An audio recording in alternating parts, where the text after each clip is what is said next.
আসসালামু আলাইকুম। আমি আজকে একটা ডিমের রেসিপি নিয়ে আসলাম। আমি ডিমটা কিভাবে রান্না করব সেটাই দেখাবো।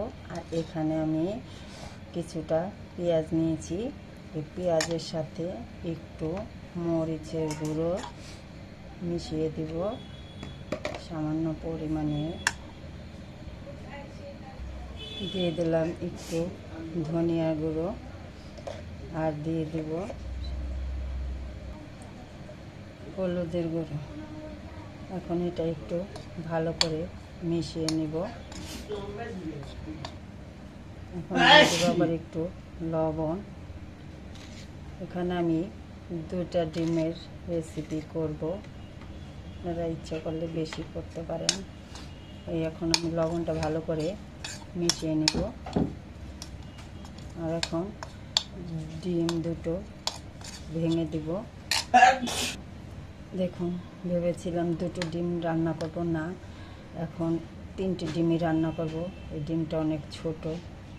এখন আমি মশলাটা দিয়ে ভালো করে ফেটে নেব। দেখুন, ভালো করে ফেটে নিয়েছি। এখন আমি এটা গরম পানিতে ভাপে সিদ্ধ দিব। কীভাবে সিদ্ধ দিব সেটাও দেখিয়ে দিচ্ছি।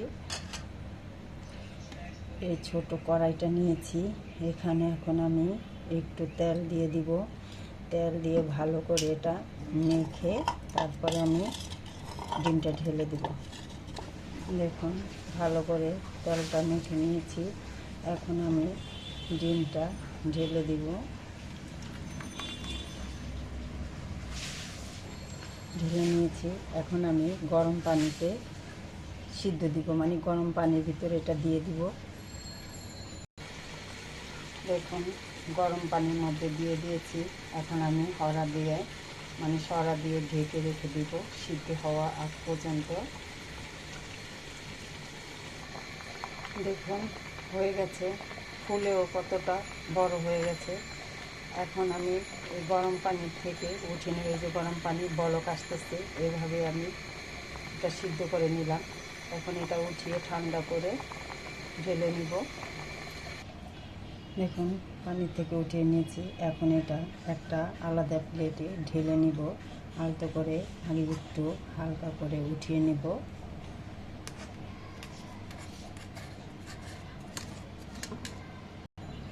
দেখুন, 2 টুকরো করে কেটে তারপর উঠিয়েছি। এখন আমি এটা একটু ছোট ছোট করে ছুরি দিয়ে কেটে নিব।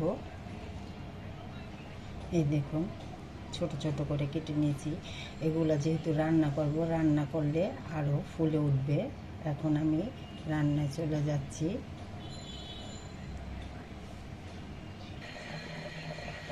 দেখুন, কড়াইটা বসিয়ে নিয়েছি আর তেলটাও দিয়ে দিছি। তেলটার মধ্যে এখন আমি দিয়ে দিব একটি তেজপাতা। 2 টুকরো করে নিয়েছি।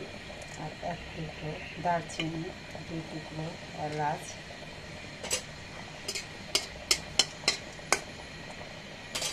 আর দিয়ে দেব এখন পেঁয়াজ। পেঁয়াজটা লাল করে ভেজে নেব। দেখুন, পেঁয়াজটা লাল করে ভেজে নিয়েছি। এখন দিয়ে দেবে এখানে অল্প পরিমাণে একটু আদা রসুন বাটা, দিয়ে দেব জিরা বাটা। এখন এটা ভালো করে একটু একসাথে ভেজে নেব পেঁয়াজের সাথে।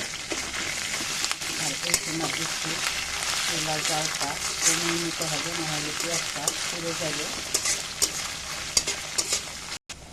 দিয়ে দেব ধনিয়া গুঁড়ো,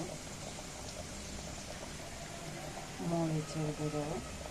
মরিচ ঝাল অনুযায়ী খাবেন, যার কেউ ঝাল বেশি খায়, কেউ কম খায়।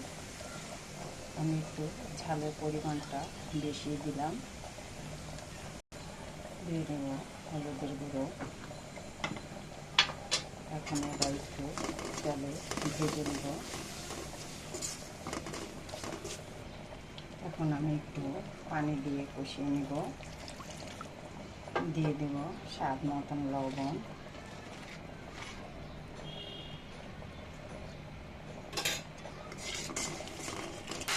দেখুন মশলাটা কষানো হয়ে গেছে। এখন দিয়ে দিব এখানে একটু নারকেল বাটা, দিয়ে দিব একটু কাঠবাদাম বাটা।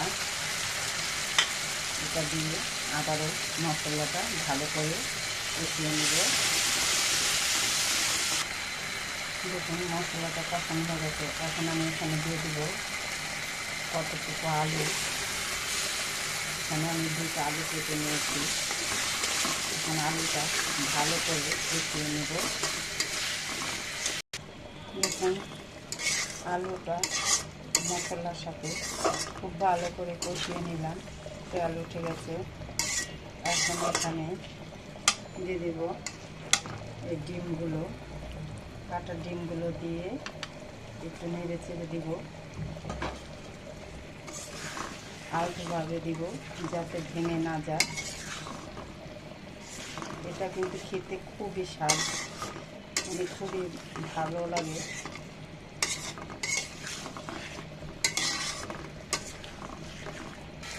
দেখুন কষানো হয়ে গেছে। এখন আমি পানি দিয়ে দিব।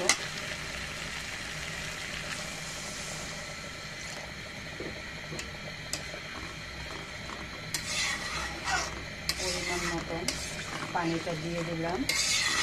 এখন আমি এটা ঢেকে রেখে দিব।